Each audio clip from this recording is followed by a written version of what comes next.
Muy buenos días. Antes de iniciar, quisiera darle las gracias al Hospital Universitario San Ignacio y a la Universidad Javeriana por la invitación a este simposio de enfermedad pulmonar intersticial fibrosante crónica.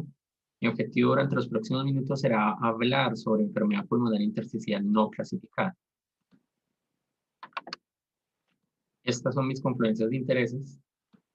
y esta es la agenda que vamos a desarrollar. Primero vamos a hablar un poco de la importancia de establecer un diagnóstico en la enfermedad pulmonar intersticial, de cuáles son las causas por las cuales la enfermedad pulmonar intersticial puede no ser clasificada, de qué características tienen este grupo de pacientes y, por último, las implicaciones terapéuticas para los mismos. Como ustedes saben, el universo de las enfermedades pulmonares intersticiales se compone de más de 200 entidades que intentamos agrupar a través de patrones radiológicos y patrones histopatológicos. Finalmente, luego de una búsqueda juiciosa de la etiología, vamos a tener un grupo de 10 al 15% al cual no le vamos a poder asignar un diagnóstico específico. ¿Y por qué es importante un diagnóstico? Porque un diagnóstico subyace un pronóstico distinto. Como ustedes saben, dentro de las enfermedades pulmonares intersticiales fibrosantes, la fibrosis pulmonar idiopática es la de peor pronóstico, con una media de supervivencia de 3 a 5 años. Además de que un diagnóstico tenga repercusiones en el pronóstico, también puede tener repercusiones en el manejo terapéutico. La propuesta hecha en 2017 respecto a la clasificación y la evaluación de los pacientes con enfermedad pulmonar intersticial fibrótica nos dice que cuando tenemos un diagnóstico que cumpla los criterios de las guías o que tenga una confianza del 90% más, podemos llamar a este diagnóstico un diagnóstico confiable. Mientras que si la confianza sobre el diagnóstico está entre el 50 al 90%, llamaremos a esto un diagnóstico provisional. Lo que se definirá como enfermedad pulmonar intersticial no clasificable es el escenario en el cual la confianza en el diagnóstico es del 50% menos. Esto significa que hay una ausencia de un diagnóstico principal que se considere de mayor probabilidad. Esta propuesta, si bien nos habla de enfermedad pulmonar intersticial no clasificable, quizás desde el punto de vista semántico sea mejor llamarlo no clasificada, debido a que decir que la enfermedad pulmonar intersticial es no clasificable es asignarle el hecho de que no hay posibilidad alguna de que se pueda clasificar, mientras lo no clasificado habla de que al momento de la evaluación no se ha logrado llegar a un diagnóstico, porque el proceso de la evaluación de la enfermedad pulmonar intersticial es un proceso continuo que siempre está en construcción y en el cual la búsqueda de un diagnóstico específico no cesa. Nueva información que se vaya sumando durante la evolución del paciente puede ser útil para establecer un diagnóstico. Por otra parte, lo no clasificado en general no es una entidad específica, sino es un grupo heterogéneo de pacientes a los cuales no se les ha podido asignar una etiqueta. ¿Por qué razón no se clasifican a los pacientes? Por una parte, porque no se realiza la biopsia o si se realiza esta no es concluyente. Y la biopsia no se realiza en casos en los cuales el paciente es frágil o hay una contraindicación expresa para el procedimiento, en los cuales la biopsia no se propone, en casos como pacientes que tienen enfermedad estable por largo tiempo o que tienen pocos síntomas, porque el paciente rechace la biopsia y en ocasiones cuando se realiza la biopsia pueden haber problemas por error de muestreo. También pueden haber dificultades para clasificar los casos cuando hay características histológicas superpuestas. Por otra parte, pueden haber discordancia dentro de los datos clínicos, radiológicos y histopatológicos. Y por último, hay escenarios en los cuales la etiología es incierta, como pueden ser, por ejemplo, los casos de neumonía intersticial con rasgos de autoinmunidad, en los cuales tenemos un paciente con enfermedad pulmonar intersticial, se sospecha autoinmunidad, pero no se puede definir eh, en su totalidad un diagnóstico de enfermedad del tejido conectivo. También los casos de neumonía por hipersensibilidad en los cuales existe la sospecha, pero no se logra identificar el antígeno. Otras razones para que no haya un diagnóstico definitivo o el diagnóstico sea erróneo es que no se realicen la totalidad de las pruebas adecuadas para la evaluación o se tenga demasiada confianza en los resultados de algunas de estas pruebas, a que haya falta de experiencia por el grupo que las está abordando o a que no se evalúen diferenciales. Y en este caso es muy importante el valor que tiene la discusión multidisciplinaria, la cual ha demostrado aumentar la concordancia entre los expertos que la que la componen para todas las enfermedades pulmonares intersticiales. Y más allá de aumentar la confianza en la discusión multidisciplinaria, repercute en el pronóstico porque permite discernir la supervivencia con mejor claridad en la medida que se clasifican mejor los casos. Hay muchos ejemplos de la utilidad de la discusión multidisciplinaria en la evaluación de las enfermedades pulmonares intersticiales y su repercusión en el grupo de las no clasificadas. Aquí les traigo dos, uno de la Universidad del Hospital del Sur de Manchester, en el cual en un periodo de 2011 a 2013 recibieron 23% de pacientes del total de la enfermedad pulmonar intersticial que eran no clasificados. Y en este grupo, la discusión multidisciplinaria alcanzó un diagnóstico de consenso en un 76% de los casos, logrando un cambio en el tratamiento en 40% de los mismos. Otro ejemplo que nos viene de Bélgica, para este grupo ellos recibieron en el periodo de 2005 a 2015 pacientes en los cuales en un 51.5% no tenían un diagnóstico preliminar. Y luego de ser evaluados por la discusión multidisciplinaria, se lograba asignar un diagnóstico en el 41.9%. Al final de la evaluación, 19.5% de los pacientes estaban categorizados como no clasificados, pero en un 82% de ellos se sugirieron nuevos estudios de tal forma que una segunda evaluación probablemente hubiera logrado clasificar un porcentaje de estos pacientes. El problema es que la discusión multidisciplinaria no es homogénea, porque no hay estandarización en cómo se debe conformar esta discusión en cuanto a la experiencia, el número de especialidades de los participantes, en cuanto a la cantidad de datos que debe tener de base de esa historia clínica y la cantidad y la calidad de las pruebas diagnósticas que se incluyen. Una encuesta realizada en 10 centros de países desarrollados que tienen alta afluencia de enfermedad pulmonar intersticial encontró, por ejemplo, para el caso de los paraclínicos, ustedes lo ven en la gráfica aquí presentada, que en la evaluación inicial, por lo menos 20% de estos centros no realizaban serologías de autoinmunidad y solamente 60% de ellos tenían en cuenta la citología del lavado broncoalveolar. Así que dentro de estos centros la discusión no es homogénea, por lo menos en la cantidad de las pruebas diagnósticas que involucran, y seguramente cuando se estandarice la discusión multidisciplinaria, pues podríamos tener mejores resultados para la clasificación de los casos. Otro punto es el de la obtención de la biopsia, que es una de las causas, como previamente les nombraba, de que los pacientes no se clasifiquen. Esto seguramente cambiará a futuro, por una parte, por la introducción de la criobiopsia, de la cual sabemos que cuando se obtienen diagnósticos de alta confianza por este método, tiene una alta concordancia con los resultados de la biopsia pulmonar quirúrgica en un procedimiento que por lo demás es menos mórbido y también tiene menos riesgo de mortalidad. También a futuro tendremos la posibilidad de introducir eventualmente clasificadores genómicos, los cuales junto a la biopsia, a la criobiopsia transbronquial, han logrado disminuir el grupo de las no clasificadas hasta en la mitad de los casos, hasta los datos del estudio ahí referenciado, e incluso se tienen también estudios en biopsia transbronquial, en los cuales un clasificador genómico con un método, con un algoritmo de aprendizaje automático, permite la diferenciación de pacientes que tienen patrón NIU de los no NIU.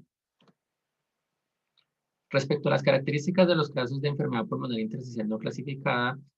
por datos de este metaanálisis publicado en 2018, sabemos que la prevalencia en general está alrededor del 11.9% y que esta prevalencia es menor en los centros que tienen discusión multidisciplinaria.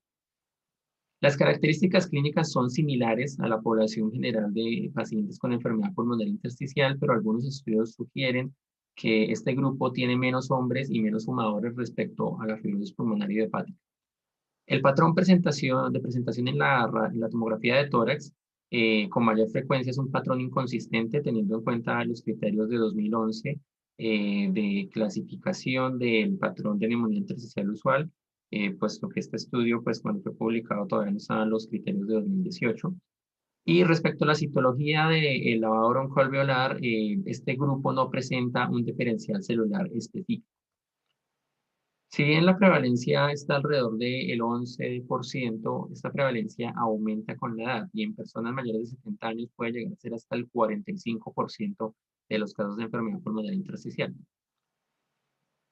En este metaanálisis, las razones por las cuales no se pudieron clasificar a los pacientes en mayor medida fue el riesgo de realizar una biopsia pulmonar quirúrgica y el hecho de que los pacientes tuvieran enfermedad estable y con pocos síntomas. El problema es que la definición de lo que es no clasificado es variable en las publicaciones porque cada centro tiene diferentes criterios de evaluación, diferentes procesos y no todos tienen disponibilidad de la discusión multidisciplinaria. Pero en general la definición más común es el grupo de pacientes en los cuales no se da un diagnóstico específico luego de la discusión multidisciplinaria. Y el problema de las definiciones también engloba el término de neumonía intersticial con rasgos de autoinmunidad, que es un grupo que está incluido dentro de lo no clasificado. La propuesta de 2015 nos dice que una persona con enfermedad pulmonar intersticial que cumpla al menos un criterio de al menos dos de los dominios aquí nombrados, el clínico, el serológico y el morfológico, puede ser definido como un caso de neumonía intersticial con rasgos de autoinmunidad. Pero al igual que el resto del grupo de los no clasificados, la definición de IPAF involucra un grupo altamente heterogéneo de pacientes y seguramente no representan una entidad nosológica diferencial. Sí, es muy probable que estos pacientes se deban diferenciar por fenotipos clínicos, porque no podríamos asumir, como el ejemplo que aquí les nombro, que un paciente de 80 años con un patrón de neumonía intersticial usual, ANAS positivos e hipertensión pulmonar inexplicable, todos ellos criterios de los dominios clínico, serológico y morfológico, sea un paciente similar a una mujer de 50 años con neumonía intersticial no específica, con Raynaud y con anticuerpos polomicitis escleroderma. Respecto a la supervivencia, el grupo de las no clasificadas a los 5 años tiene una supervivencia alrededor del 50%. Esta es mejor que la de los pacientes que tienen fibrosis pulmonar idiopática, pero peor que la de los pacientes que tienen enfermedad pulmonar intersticial no fibrosis pulmonar idiopática. De tal forma que esa supervivencia discurre entre estos dos grupos, lo cual nos sugiere que comparte características tanto del uno como del otro, porque es un grupo altamente heterogéneo. Las causas de mortalidad varían dentro de los estudios, pero para tener presente una de ellas son las exacerbaciones que se presentan hasta en una tercera parte de los casos. Dentro de los factores de riesgo, este estudio que evaluó el comportamiento que tenían esos pacientes en el seguimiento en la corte danesa, evaluó ese comportamiento clínico teniendo en cuenta la clasificación sugerida por Travis en 2003. De tal forma que los pacientes con enfermedad pulmonar intersticial no clasificada que tienen un curso progresivo e irreversible tienen una peor supervivencia que los pacientes que tienen un curso estable o en los cuales hay reversibilidad del daño. Así que este comportamiento clínico es un pronóstico de mortalidad y hay que tenerlo presente para la definición del tratamiento eventualmente. Otros factores de riesgo son la edad avanzada, el tabaquismo, el compromiso de la función pulmonar basal, la extensión de la fibrosis y el deterioro en las pruebas de función pulmonar. Entre mayor deterioro haya, mayor probabilidad de muerte. Y esto nos enlaza con el tema principal de este simposio, el fenotipo fibrosante progresivo. Entonces, estos pacientes que tienen fibrosis y que progresan en la enfermedad pulmonar intersticial no clasificada tienen una prevalencia del 52%. Como sabíamos y mostrábamos al inicio de la presentación, uno cuando tiene un paciente con enfermedad pulmonar intersticial busca dividirlo en etiologías porque cada etiología subyace a un pronóstico diferencial. Pero progresivamente hemos visto que los pacientes que tienen un componente fibrosante progresivo, no fibrosis pulmonar idiopática, como se evaluó en las ramas placebo del estudio en BILD, tienen un comportamiento que es similar respecto al deterioro de la capacidad vital forzada a los pacientes con fibrosis pulmonar idiopática de las ramas placebo de los estudios IMPULSIS. Este grupo fibrosante progresivo comparte así una evolución similar. Y estos modelos, el de dividir y el de agrupar, son modelos que nos muestran datos complementarios, pero en general un diagnóstico preciso es necesario para guiar el tratamiento. Ese tratamiento del grupo de las enfermedades pulmonares intersticiales no clasificadas parte de un tratamiento integral en el cual se ofrezca cessación de tabaquismo o en el cual se eviten exposiciones potencialmente lesivas, que se ofrezca vacunación contra neumococo y contra influenza, que se dé la opción de oxigenoterapia cuando esté indicada, el ingreso a rehabilitación pulmonar, el tratamiento integral de las comorbilidades y la opción de trasplante pulmonar si es necesario. Respecto a si se mantiene en observación o si se define el inicio de farmacoterapia, bien sea inmunomoduladores o antifibróticos, esa decisión deberá ser individual acorde al diagnóstico más probable y a la evolución clínica del paciente. La evidencia respecto a los antifibróticos pues, ha venido aumentando en los últimos años. El caso de pirfenidona, el estudio que evaluó su uso en enfermedad pulmonar intersticial fibrosante no clasificada, incluyó pacientes que tenían un fenotipo progresivo definido por deterioro de la función pulmonar o sintomático en 6 meses previos y que tenían fibrosis mayor del 10% en la tomografía de tórax, con un desenlace primario que era el cambio medio en la capacidad vital forzada medido por espirometría domiciliaria diaria. Las características de los grupos eran similares en general. Para tener presente, la biopsia pulmonar se realizó en una tercera parte de los pacientes y el grupo de IPAF correspondió a 12 al 14% del total. El análisis del desenlace primario no se pudo realizar debido a que hubo una alta variabilidad intraindividual de los resultados de la espirometría domiciliaria diaria, de tal forma que pues, no pudo realizarse ese análisis estadístico. Dentro de los desenlaces secundarios, se evaluó el cambio medio en la capacidad vital forzada por espirometría realizada en la clínica a la semana 24, en el cual se encontró que los pacientes asignados a pirfenidona tenían un menor deterioro de la capacidad vital forzada. Y respecto a un deterioro de esa capacidad vital forzada mayor del 5% o mayor del 10% en proporción, este fue menor en el grupo asignado a pirfenidona. En cuanto al nintedanib, el estudio en Bill, que se desarrolló en pacientes con enfermedad pulmonar intersticial fibrosante no progresiva, no fibrosis pulmonar idiopática, pues incluyó algunos pacientes no clasificados. Estos pacientes tenían un componente progresivo en los 24 meses previos, definido por deterioro en la capacidad vital forzada, en la difusión, aumento de la fibrosis o deterioro sintomático, y la presencia de fibrosis mayor del 10% en la tomografía, con un desenlace primario que era la tasa anual de disminución en la capacidad vital forzada. Como vemos, del total de los pacientes, 17.2% correspondían a enfermedad pulmonar intersticial no clasificable, en el cual las características eran similares a las de los pacientes de los demás grupos. Para tener presente el patrón de neumonía intersticial usual, estaba en 68% de estos pacientes.